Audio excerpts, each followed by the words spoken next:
Coming to you from the My Michigan TV studios. We're going to kick you in the teeth. It's the Roar Live.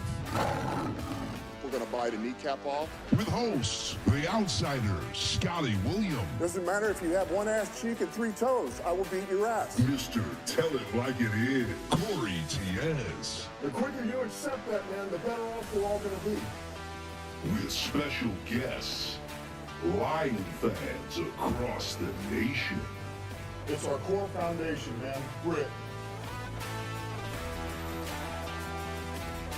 Hello, everybody, and welcome to the Roar Live, streaming live on your My Michigan TV app, YouTube, Facebook, and beyond. So glad you decided to come along with us tonight. Big show on tap for you. Former Denver Bronco Pro Bowler and Alabama Sports Hall of Famer Bobby Humphreys will join us via Zoom.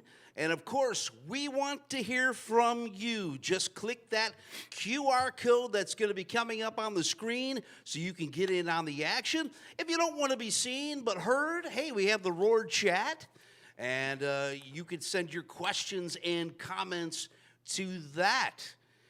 The Roar question this week, to get things started, what Detroit Lion has made more field goals inside the 20-yard line? Is it A, Jason Hanson, B, Eddie Murray, C, Earl Mann, or D, Wayne Walker?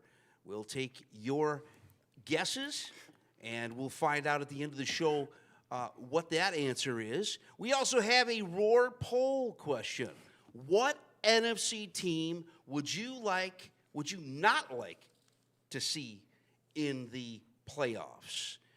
I think we've talked about this before, and we'll talk about it a little later, but that's something that you can answer on the comments and on the Zoom. So we have a final from the Windy City this afternoon. The Lions, 34, Bears, 17, and they have officially won 13 games for the first time in franchise history. We'll get to more into that with this man right here, Mr. Tell It Like It Is, Corey Tiez. Corey's going to have a lot to say about this game, I'm sure, with his guy, Caleb Williams. I like Caleb. But first, we would like to bring in our very special guest, Bobby Humphreys, former Pro Bowler of the Denver Broncos, and, of course, he is an Alabama Sports Hall of Famer, and he is the second winningest head coach in arena football history. And not only that, his son plays and is a very elite quarterback for the Baltimore Ravens. Had a pick yesterday. Yeah. He's dope. He's good. And Bobby, All-star. how are you, my friend? Doing great. Happy to be on. Well, we're glad to have you on. Listen, I know we talked a little bit about this via text and over the phone. You are a Dan Campbell fan. You like Dan Campbell? I love Dan Campbell. I think he's always concerned about his team, not really concerned about nobody else's team, not concerned about what anybody think about him, not concerned about how anybody think about what he calls, when he calls it, what he does. He's only committed to his players, and he seemed to have his players totally committed to him. And he's very focused, seems like driven, and he plays football. I mean, I like the way he plays. I like the way he thinks. I sometimes question in my mind some of the calls he makes at certain times, but, you know, the majority of the times he makes those calls and his guys execute them, and they accomplish their goals. I like a guy like that. Non-nonsense guy. Don't care if you like him or not. I mean, if you're concerned about him running up the score to him with darn, stop him from scoring. That's what I say. I mean, he runs a lot of trick plays. I just like everything about it. I think he's the right fit for the Lions at this particular point in time. Bobby, as a player, you were no stranger to injuries.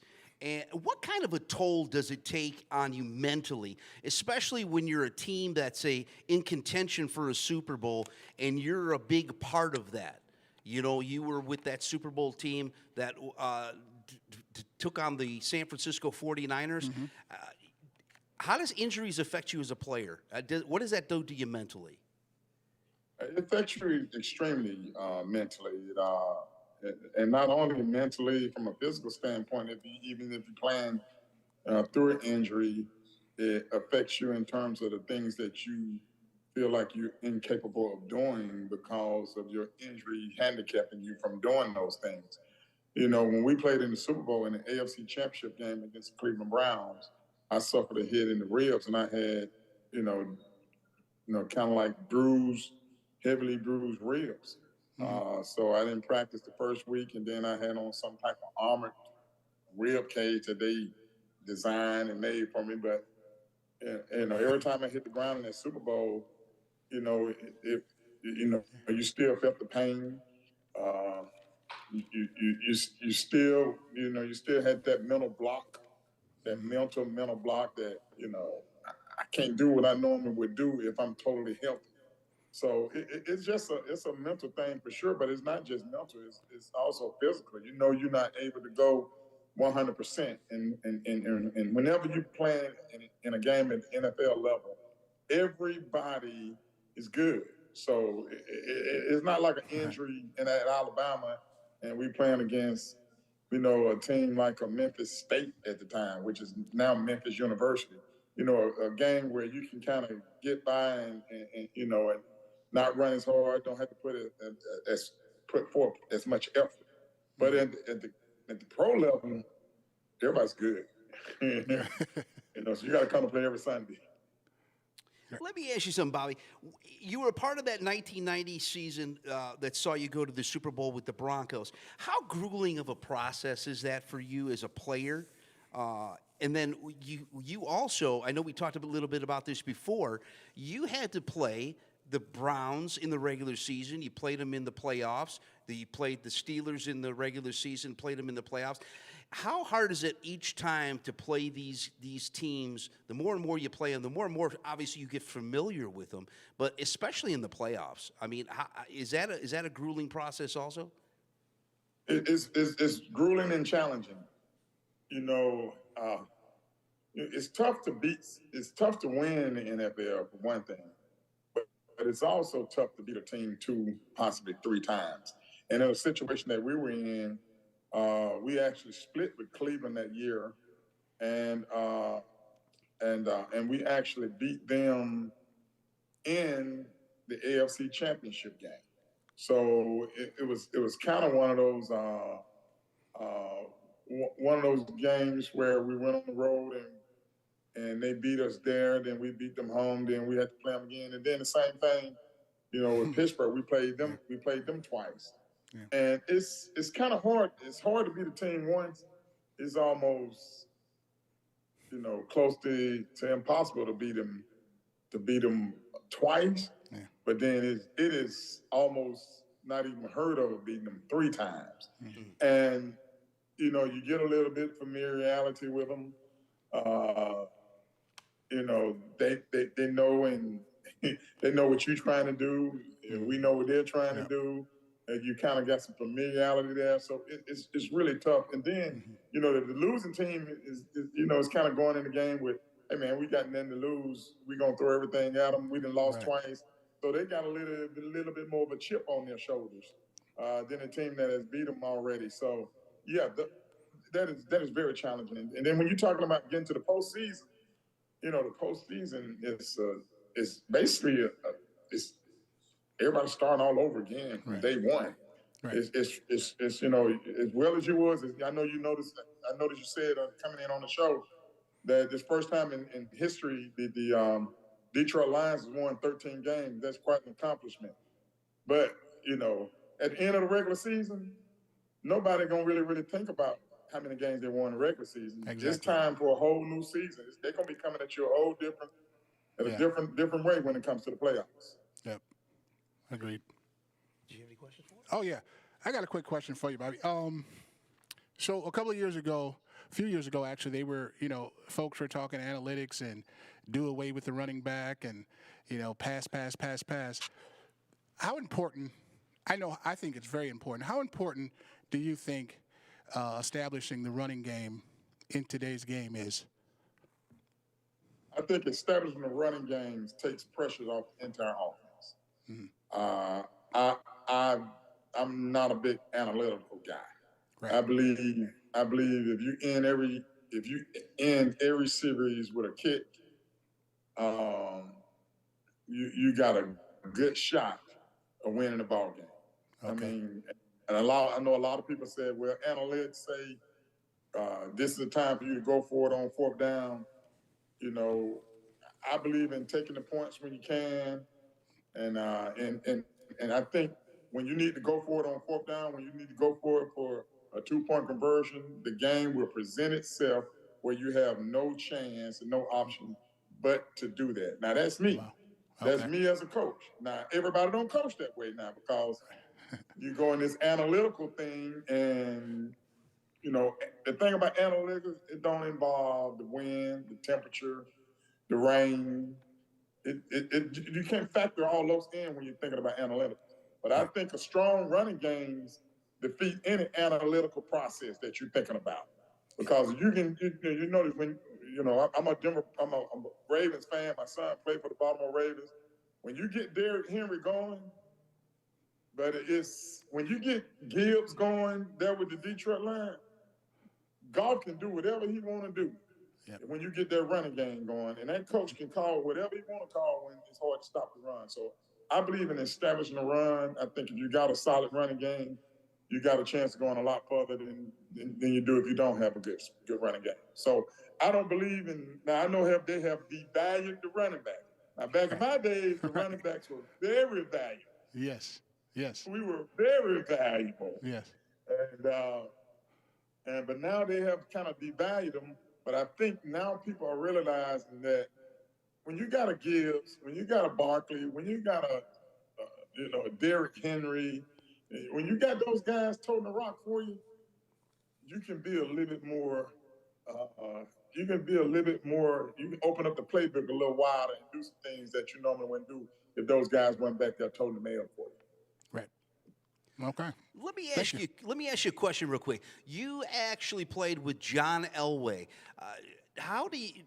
What do you think of Jared Goff? Do you think he's getting into that John Elway category? I know he's looking at me crazy, but what do you think of Jared Goff?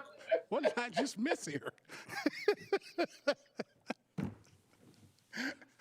Well, it took John Elway a minute to win a couple Super Bowls. So, what do you think, Bob? Do you think Goff is headed in that direction? Well, you know what?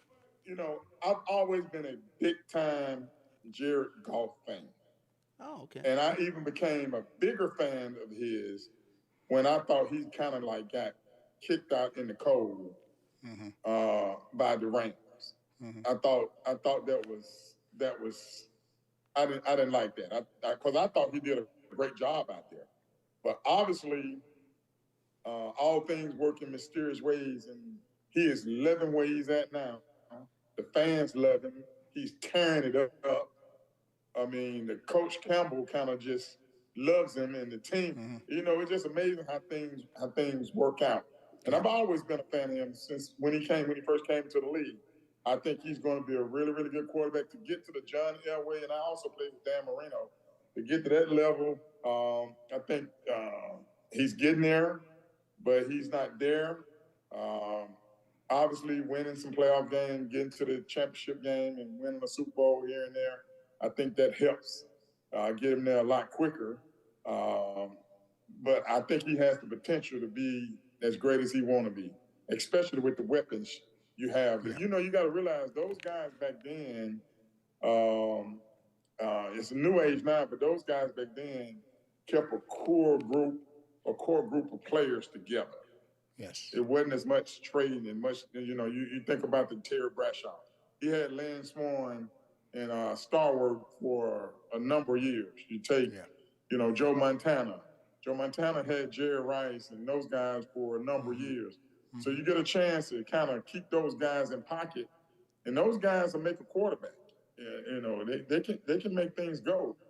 And when they're playing for you. But nowadays, salary cap and trades and all that there is happening. Our team, a good receiver could bounce around 2 or 3 teams. Yep.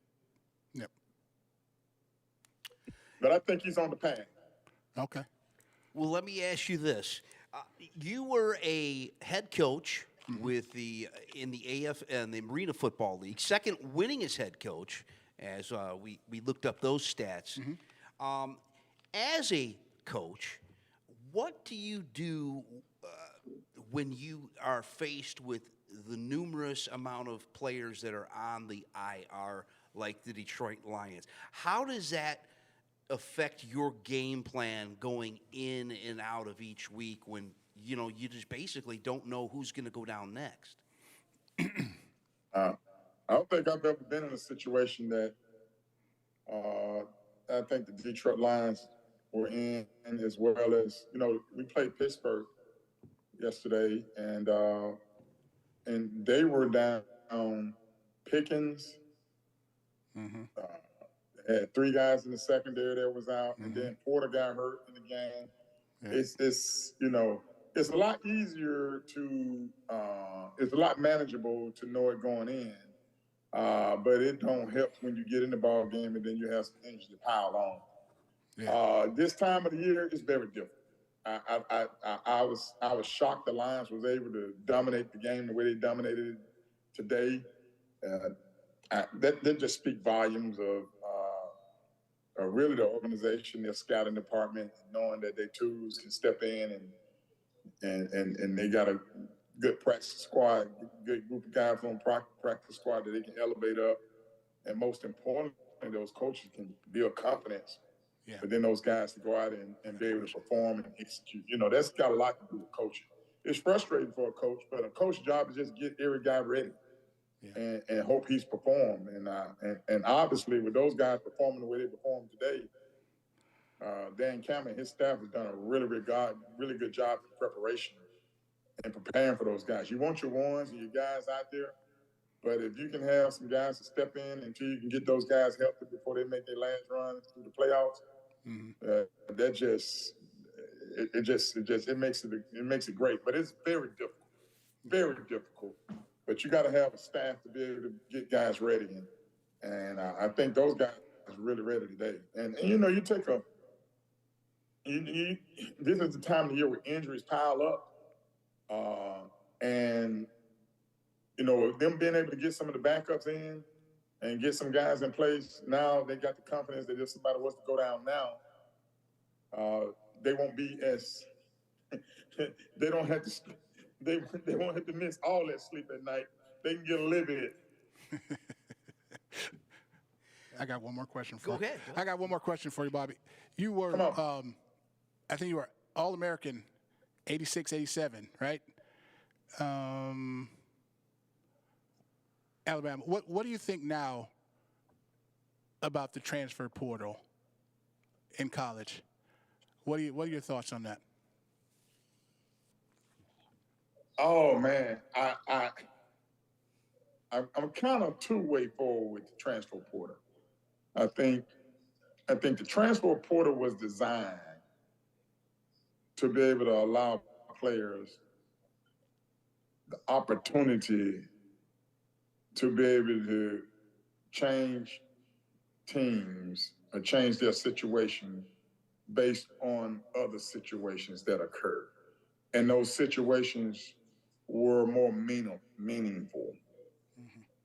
Transfer portal now has turned into a young man that may be playing behind a junior or a sophomore that started and played the last 2 years, and that particular kid don't get any playing time because he's behind somebody that's been there 2 years and that's a solid player.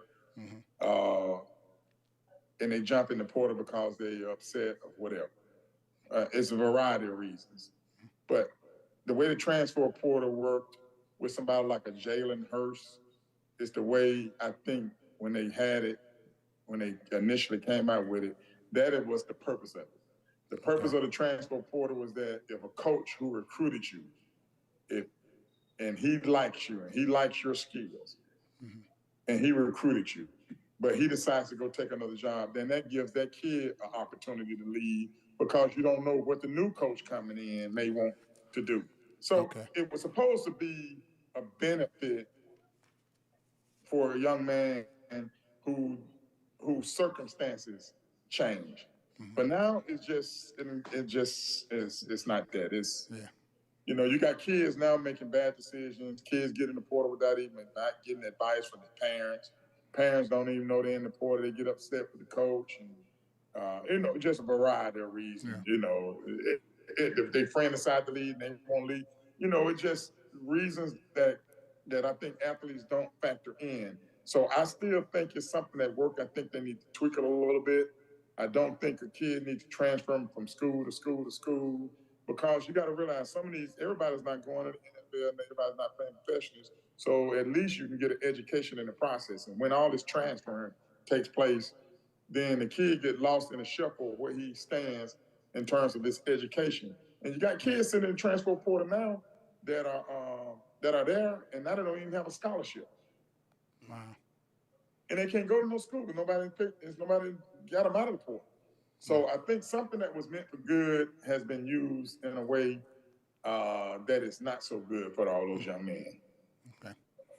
Yeah. Well, So listen, I don't know if that answers your question or not, but that's kind of absolutely. That makes a lot of sense. Makes a lot of sense. Well, you played for the great Bear Bryant there in Alabama, and of course the Detroit Lions are filled with Alabama players. Are you pretty proud of what these guys have accomplished so far in their young careers? I am. And just a correction there, I actually miss Coach Bryant. Oh, okay. Yeah, I was with, if you know the coaching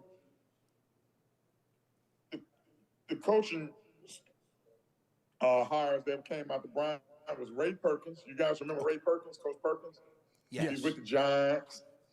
Left the Giants, came to Bama. He went back to the NFL and coached with the Tampa Bay Buccaneers. Okay, but he was there my first 2 years at Alabama. Okay. And then Curry came in, and I played for Curry, and all these guys are retired, but y'all should be, you guys are football guru, y'all should be familiar with these names. Ray Perkins, and I played for Curry for 2 years, and then after Curry was Gene Stallings. Gene Stallings actually won a national championship. In '92, and then they you went through some Mike Price, a few coaches. Then you got all the way through a few coaches. Then you got to say Mike Schuler, Mike Price, Coach Franchione, who came and left Alabama, went to Texas A&M. But no, I was with Perkins and Curry. I split time 2 and 2 with both of them. So, but your question was, I gave you all that history. Now I forgot what the actual question was. Oh, it was. Are you pretty proud of the bunch of Lions that they have done so far in their young career? Terrion Arnold, Branch, Jamison, Gibbs. Those guys are really making Alabama fans and former players proud.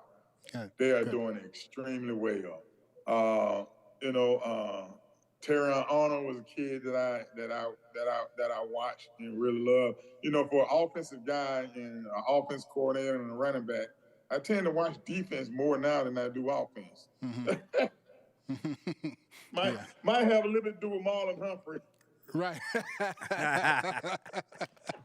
So do you have any end of the Pro season? Bowler, by the way. Do you have any end of season predictions? Are you predicting you think the Ravens are going to go to the Super Bowl? I know you got Marlon there. Absolutely. Okay. We're going to play the Detroit Lions. Okay. and I think I know what your prediction is in the Michigan-Alabama bowl game coming up. Oh, yeah. Yes. Down about 14. Well, Bobby, thanks for coming on with us today. We really appreciate you. Thank you. Loved all the insight that you've given us into head coaching and as a player. Anything you want to promote while we have you on? No, man, I don't have anything, man. I just enjoy talking about sports and football, man. I appreciate you guys for having me on, man. I know this is a Detroit-based show, but I love the Detroit Lions. I love the way they play. So I guess I went to say I'm a closet Detroit fan because I'm not in, the Ravens are not in the NFC. We're in the AFC. So Correct. I'm out of the closet Detroit Lions fan, I guess. Bobby, thanks so much. I hope maybe we can get you back on later in the season when we get into the playoffs. Maybe when they hopefully take on the Ravens in the Super Bowl. That sounds great. All right. Thanks a lot, Bobby. Thanks a lot, Really Bobby. appreciate Thank you. Take care, guys. Merry All right. Christmas to you all. Merry Christmas Thank to you.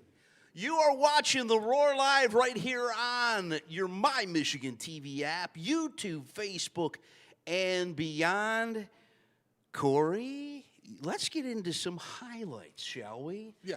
For the Detroit Lions today, Jared is going to pull up the highlight reel for us.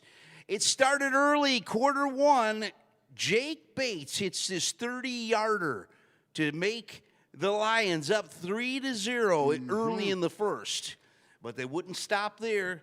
Jahmyr Gibbs would take a 1-yard handoff and put the Lions up 10-0. The Lions would then score again on Mr. Bigfoot himself, a 34-yard field goal from Jake Bates to put them up 13-0 to end the first quarter.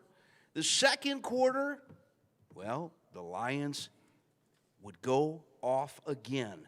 Jamison Williams would take this 82-yard touchdown pass from Jared Goff, but the Bears would respond. This time, Caleb Williams hits Cole Kmet for a 1-yard touchdown to put him up on the board in the second quarter. St. Brown would then score a touchdown. This one, an 8-yard touchdown to put the Lions up 27-7 in the second. Keenan Allen and the Bears would strike again, 45 yards, 27-14 to end the first half of the Bears-Lions game. And then after that, folks, quarter three, that was the last score we would have. It would be Sam Laporta with a 21-yard touchdown catch from Jared Goff, 34-14. That's how that game ended. And since I've talked so much so far, No, you're good. give me You're the host. your picks. I mean, what are you thinking? Did this surprise you that they were able to come out after getting punched in the mouth? Dan Campbell, I felt Dan Campbell did exactly what he said, even though it was against a kind of a lowly Bears team. But they were able to. This game looked a lot different than Thanksgiving Day. Yeah. The Bears are a mess. The Bears, they're a mess. They stink. They, they've gone downhill. We were just talking about this before the show. They've gone downhill since the Hail Mary Washington game. They can't block. Penalties, Goff throws an interception, it hits you right in the chest, you drop. You're not good enough to come back. Every game they don't start scoring until the second half. They're just a mess. Coaching, everything. They better get somebody in there quick before this thing goes south. I'm impressed with the Lions coming out, taking care of business. They cleaned up the mess from last week, looks like to me. And once again, every week, this Gibbs kid, special. He is special.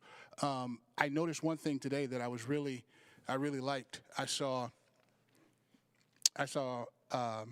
Dan Campbell. I saw Coach Campbell really getting in the ear of Jamison Williams after the taunting. He pulled him aside. He looks like he was not so much yelling at him, but teaching him. Right. And I think that's going to go a long way with Campbell.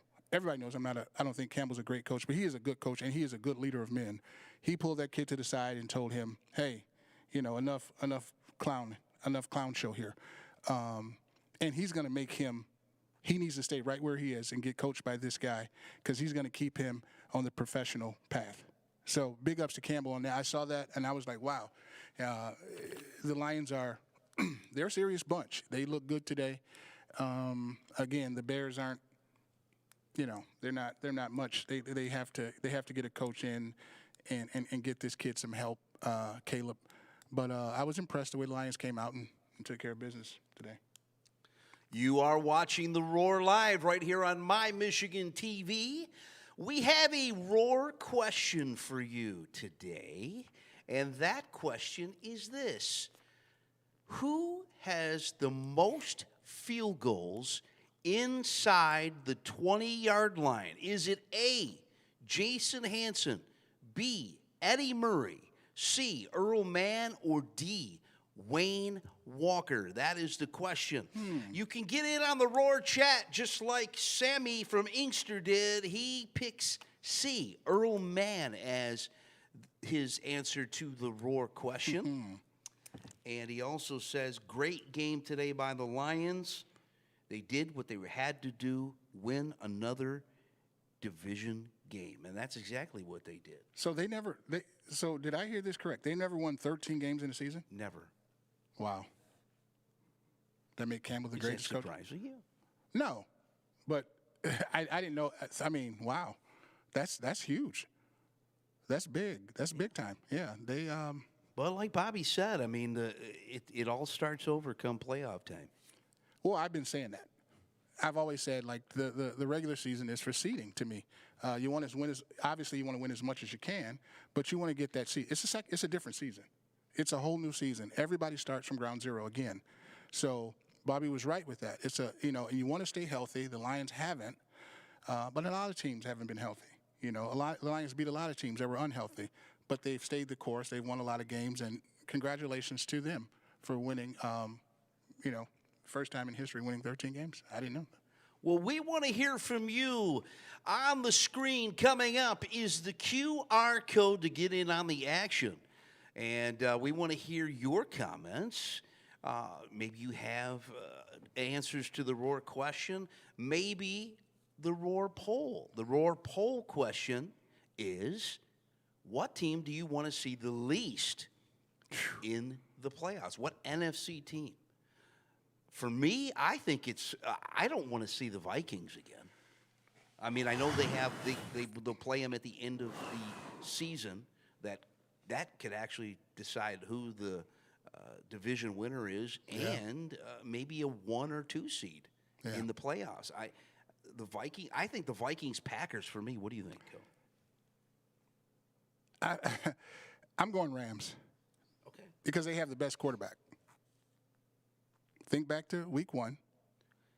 I'm just shocked that you're saying that. No. Think back to week 1. Stafford played great with no help. Could have won that game. And the reason why I say, like I said, he's the best quarterback in the NFC. So, and they're healthy. So they're the team with the most weapons that can compete and can keep up with the Lions. That's the most dangerous. Then Green Bay. I trust Love. I really don't trust Darnold. Okay. Good team. We'll have to see what happens. But I would say the Rams, and don't count out the Buccaneers. And the reason why I say the Buccaneers, they play nasty. Baker plays with a chip. Stafford plays with a chip. They have something to prove, those two. Stafford wins another Super Bowl, he's a Hall of Famer. Baker wants to get to a Super Bowl. So he's one of those kids that you have to look out for. And that team, that defense, they play well. They beat the Lions this year, and they didn't have a front line. So it could go either way with both of those squads. But I would say the Rams. Well, the Rams, they gave them a hard time this year. And people keep saying Philly. I don't trust Hurts. Like I don't know if they're gonna cry and say Brown's not getting the ball that day, or Saquon has too many yards, or Sirianni's gonna go talk to a fan during the game. I don't know what's gonna happen with Philly, so I can't trust them. I can trust Stafford. I can trust Stafford. He's going to go anywhere and play in the playoffs. So, Well, speaking of the Rams, they defeated the New York Jets 19-9. my Lord.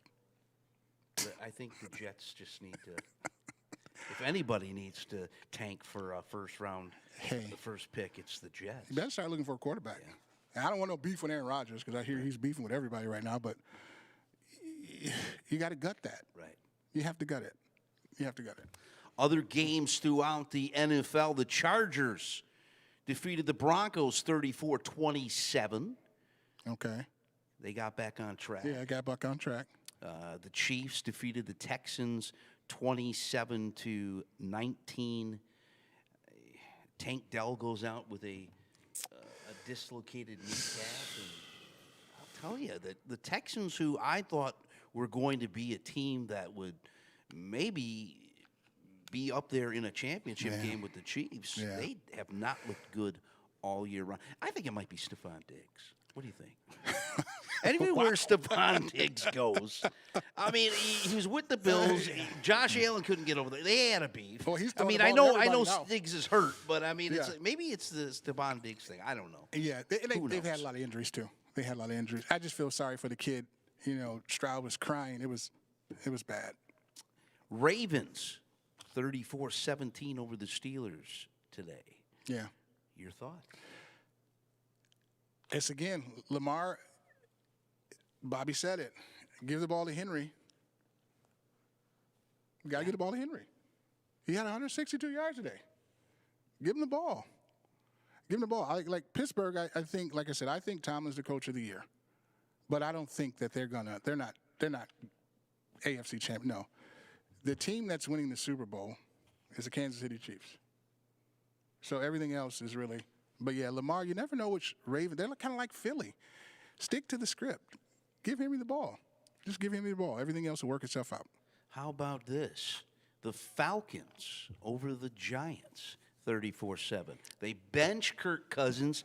Penix comes in, throws for 202 yards, one interception. Didn't look all that great. They relied on Bijan Robinson today with 2 touchdowns.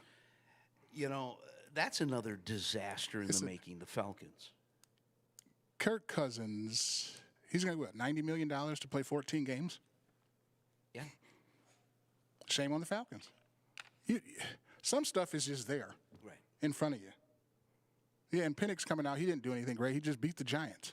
Right. We can beat the Giants. So that's going to, I don't know how that's going to play out over there. I don't know. I don't know how that is. Here's another one. Final in OT. The Panthers over the Cardinals. Everybody was getting so high on the Cardinals recently. Why? And they go and lose to the Panthers today in OT. Why were they getting high on the Cardinals? Well, that's for what? You know how that is.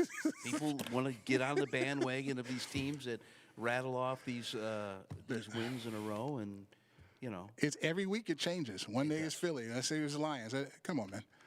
This is crazy. Here's a game. Commanders over the Eagles. Another loss for the Eagles. Are the Eagles showing fraud? I'm not going to go 100% fraud. Okay. They are a good team. I just think there's the outside noise has gotten in the way. You know, it happened before. Like this guy, Sirianni, he's winning, and he may get fired because it's so much chaos with him, the quarterback, the receivers, the defensive backs, this, that. It's all a mess, and it's leaked. That's the last thing you want to happen. Keep the locker room inside of the locker room. So that's why I say I can't really trust that. You never know what's going to happen with them. Again, give Saquon the ball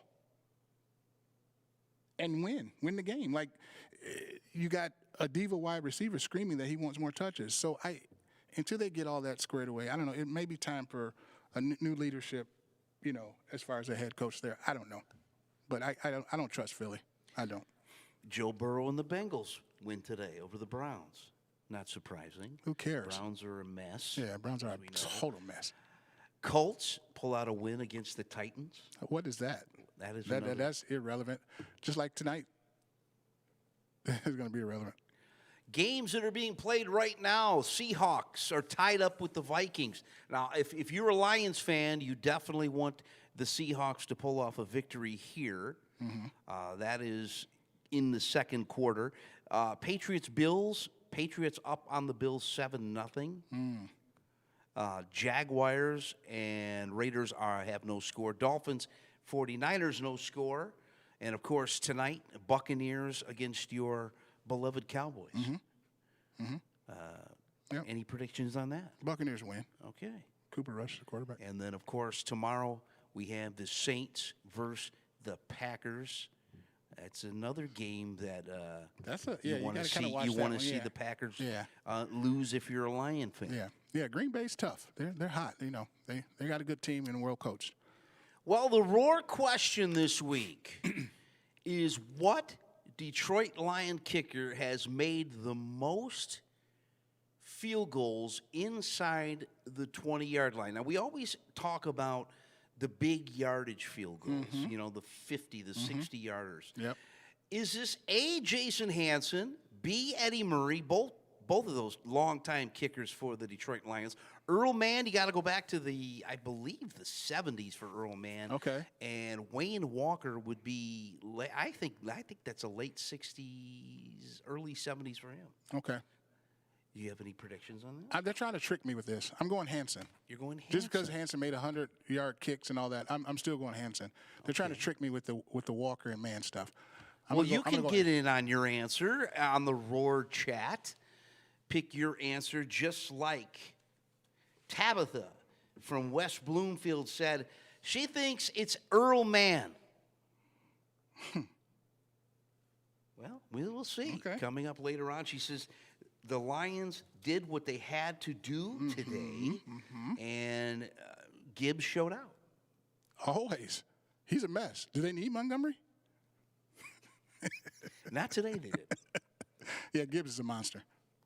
No question about and it. And Jameson went off today. Yeah. Yep. I see, you get Laporta in there. Yep. I mean, I just like to see how Montgomery's going to supposedly rehab this injury to come back. That's what they're saying. He wants to rehab it. I don't know.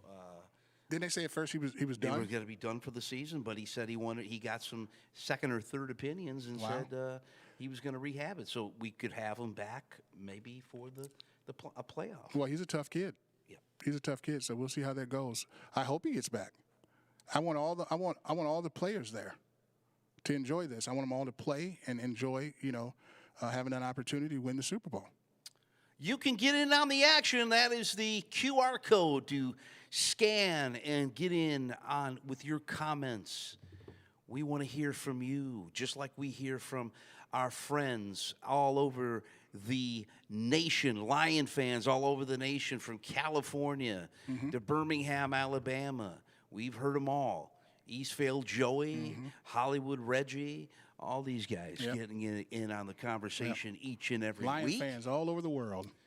What's your biggest takeaways today in this Lions game? The bounce back from the loss, easy, hands down. They came out. They took advantage of the opportunities that they had, that Chicago presented to them, all their miscues. Lions played clean. They bounced back after the loss. Coach Campbell said they were gonna clean things up. They were gonna get back down to business and grit, and they dominated the game today. That's the most impressive with that. And like I said, Coach Campbell getting in the ear of his soon-to-be superstar wide receiver, telling him to tone it down. We can't afford that. We don't need that. Just continue to play the game the right way. So I was impressed with the bounce back. Yeah, 475 total yards for the Detroit Lions today, 329 in the air, 146 on the ground. They averaged 7.4 yards per play. Yep. And when you look at the time of possession, they only held the ball 2 more minutes than the Bears. They look good. Like I said, the thing I love about them, the thing I like about them, is that they don't care if it's 3rd and 6, it's 3rd and 7. They're going to give the ball off to Gibbs. He can get it. That is going to be hard to stop in any game, whether it be the NFC Championship, the Super Bowl, whatever. If you're giving the ball to your running back and he can get you 6 yards on third down and 7 yards on third consistently, all your defense has to do is hold up. That's it. I totally agree. End of story. That's it. It's not rocket science. See, everybody wants to analytics. It's not analytics. That's ruined sports to me.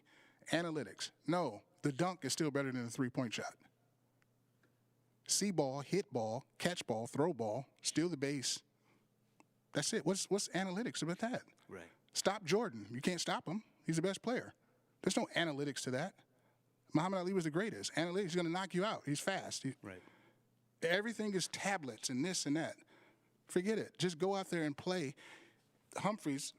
Bobby Humphrey, back in his day, like you said, the running back was valued. Now it's showing back again that it's valued.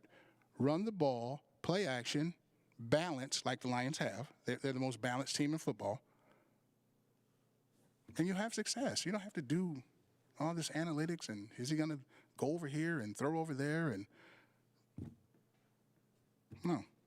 Well, the Lions travel to San Francisco next week. Any predictions there? This could be a little bit of a trap game to me. You know what I'm saying? It could be ugly. It could be ugly. It's on the road. I mean, they've played very well on the road this year. They play on the road. On the road. San Francisco, You never know what you're going to get with you them. never know what you're going to get. Just like Seattle. You never know what you're going to get with those guys. But they are physical too. So it'll be a matchup of two physical teams.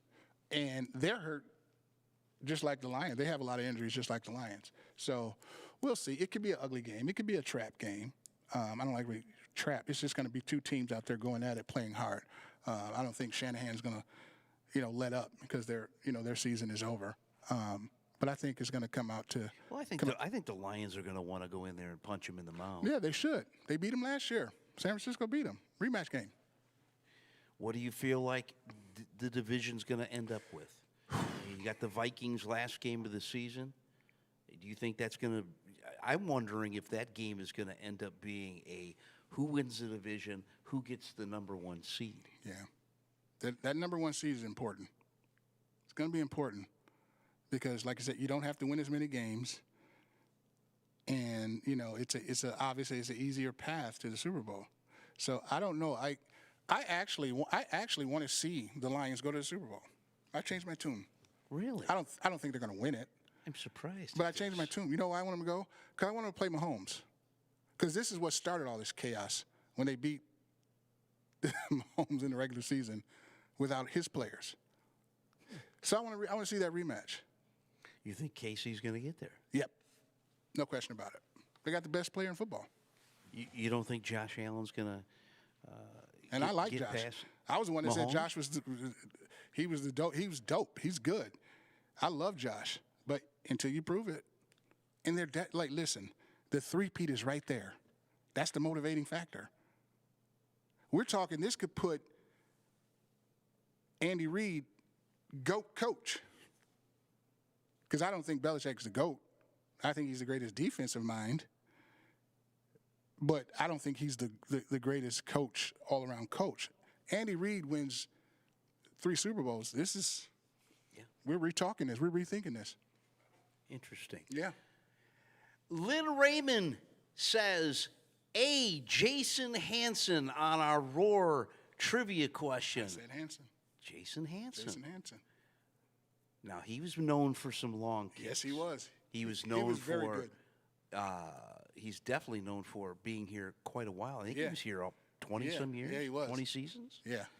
So, Lynn, thank you for that question. Thank you for that answer. Reg, I think that's Hollywood Reg. Mm-hmm. Says, great interview with Bobby. We appreciate you, Reg. Thanks, Reg. We wanted you to call in, but, hey, if all you can get is a comment from you, buddy, we'll take that. We'll take that. We'll definitely take that from you. The Lions have had some great, kickers. Let's not forget that. Oh, yeah, They had a string of great kickers. They got one now. But they had some great kickers throughout history. Yep. The poll question is this. What team would you least want to see, NFC team, in the playoffs? And Steven from Westland says definitely the Buccaneers. That would be another rematch. And Bobby stated earlier on in the show how hard it is to beat a team not only once, but not only twice, but, it's all unheard of to beat them 3 times. Yeah. I think anybody in the North Division, I don't want to see them at all. Really? Just because you've already played them twice. Right. You beat the Packers twice. Kind of like the We odds. don't know what we're going to see Right. with the Vikings come end of the season. Right. The Buccaneers punched you in the mouth and won. Yep. So I would say the Buccaneers, that is a good That's a good call. Is a good one. Yeah, definitely. Great defense. Do you have a tell it like it is? I do. Okay. I do. Why don't we get that tell it like it is? Okay, so again, the theme here, to keep up with the theme, is the Super Bowl. I just wanted to go back with some stats here. Okay. Because we're a stat show. You're a stat guy. So remember when golf, and hey, listen, golf has played MVP. He's played lights out all year. But remember when golf was in, what was it, Super Bowl 53, right? I think it was? Something like that. Okay, so you know the Rams had the number 1 offense. No, number 2 offense then. Oh, yeah, but they also had a Todd Gurley that was pretty much unstoppable, and they didn't have him in the playoffs. Exactly. They had the number 2 rated defense. I'm going to throw out a few names here. Darnold, Aaron, Sue. Sue had 59 tackles. Donald had 20.5 sacks with 59 tackles. And they had Littleton. He had 125 tackles, right? Their corners were Talib, Peters, and I think it was Johnson. The score was 13-3, right? We know Goff can get there. He had all of this. They scored 3 points. The similarities, Lions got tons of weapons, great running back, a worse defense. They had Hall of Famers, and the Rams had Hall of Famers. See where I'm going with this? Okay. Yeah. So it's not that Goff can't play. It's not that he's not good. He's in the MVP race this year. It's the game. It's the game and the defense. That's going to hold up the Lions. Well, let me ask you this. If with all the injuries that they've had, obviously 20, I think they have 20 on the IR, as when I looked at before the game today. If they get to the Super Bowl, if they win the Super Bowl, you could almost say that this could be probably one of the best Super Bowl runs in NFL history. No, I'm not going to say that. No, I'm not going to say that. What I am going to say is the injuries that the Lions have. So everybody's injured Well, right to get there and win with the depleted defense. Okay. Because you and Tony have always said you got to have the number 1 or number 2 defense to win a Super Bowl. No. We said we got to have the number 1 and number 2 with an average quarterback and an average coach. Okay. You don't have to have you don't have to have that. I'm just with an average quarterback and average coach, a la Dilford and that sort of thing. Now, again, Goff's lights out all year. Who are the Lions like? So they're injured. Right. Who are the Pro Bowlers or the All Pros that are injured on the Lions? Because I don't keep up with them like that. But who's the All Pros and the Pro Bowlers that are injured? Well, does it have to be? You have to have all Pro Bowlers in order to be considered a great. I think that's a crappy title. No, sir. Yeah, a Pro Bowler. Yeah.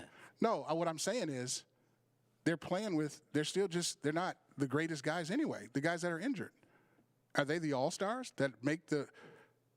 I mean, I know you guys say Hutch. Well, I mean, I think what you're seeing is a defense that's playing as a team. Right. That's what I'm saying. Right. So they're going to have to carry that mentality through because you don't have anybody that's just going to just come in and, you don't have a shutdown corner. You don't have a superstar pass rusher. You have a team. So, but that'll get exposed, I think, with a Mahomes or Allen. So the people keep saying, I don't want to hear injuries. I don't want to hear that. I don't want to hear that anymore. Lions are. You played everybody that was injured. Buccaneers, Rams, Cowboys had 4 Pro Bowlers out. Seattle had Pro Bowlers out. Buccaneers, everybody had injuries when you beat them. Fine, you beat them. No excuses. I don't want to hear the excuses about injuries because I don't think you have big-time difference makers that are injured anyway. That's just my thinking. So. Okay. Well, you are watching The Roar Live right here on My Michigan TV, YouTube, Facebook, and beyond. The Roar question this week. We'll get to it now. That question is this. What Detroit Lion kicker had more field goals inside the 20-yard line? I was right.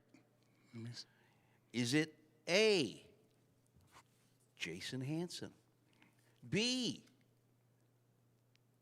Eddie Murray, C, Earl Mann, or Wayne Walker? Everybody has been saying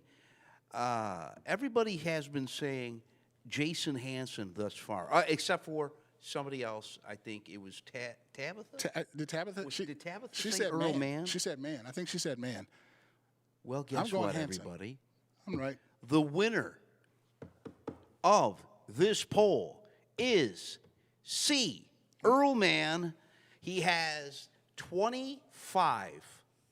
He had 25 Really? field goals made inside, so it'll be 19 yards or less. 25 good career. Jason Hansen, look at these numbers here. Jason Hansen only had 10 total in 20 seasons. Eddie Murray was here for quite a bit. Yeah, he had only had 9, and Wayne Walker had 11. Wow. Earl Mann is the answer, 25. Wow. Yeah. Wow. Tabitha was right. Tabitha was right. Good job, Tabitha. Tell us what Tabitha's won. Tabitha, we're gonna have to come up Yeah, with some yeah, we Roar paraphernalia. The fans need to win something once they do this trivia. We need to get some Roar shirts or something. Get right? the email, and send something out or something. That's a good job, Tabitha. Great Good job, Yep. Tabitha. Well, the Lions will be on Monday Night Football next week. That's right. The Detroit Lions, Monday Night Football next week against the San Francisco 49ers. We will have your post-game action right after the game. It'll be late, but it won't be late for our West Coasters. Nope. So there's no excuse. Stay tuned. Stay with us. Eastvale Joey, all our friends in California that would like to call in, we want to hear from you. It'll be a late night, but we want to hear from you. We'll have more for you next time. Well, go ahead. I got one thing. Yes. I got one set. Congratulations to the Lions, 13 wins. I just want to send prayers out to the family of Ricky Henderson. Yes. The iconic Ricky Henderson, the best leadoff man ever to play the game, not even close, hands down. The guy could do everything. And I just want to send out prayers to him and his family. Rest in peace, Ricky Henderson. Well, everybody, we want to thank you for tuning in this week, and we also would like to wish you a happy holidays.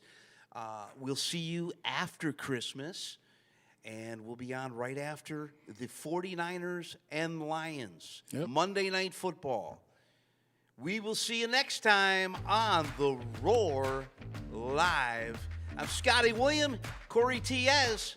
See ya.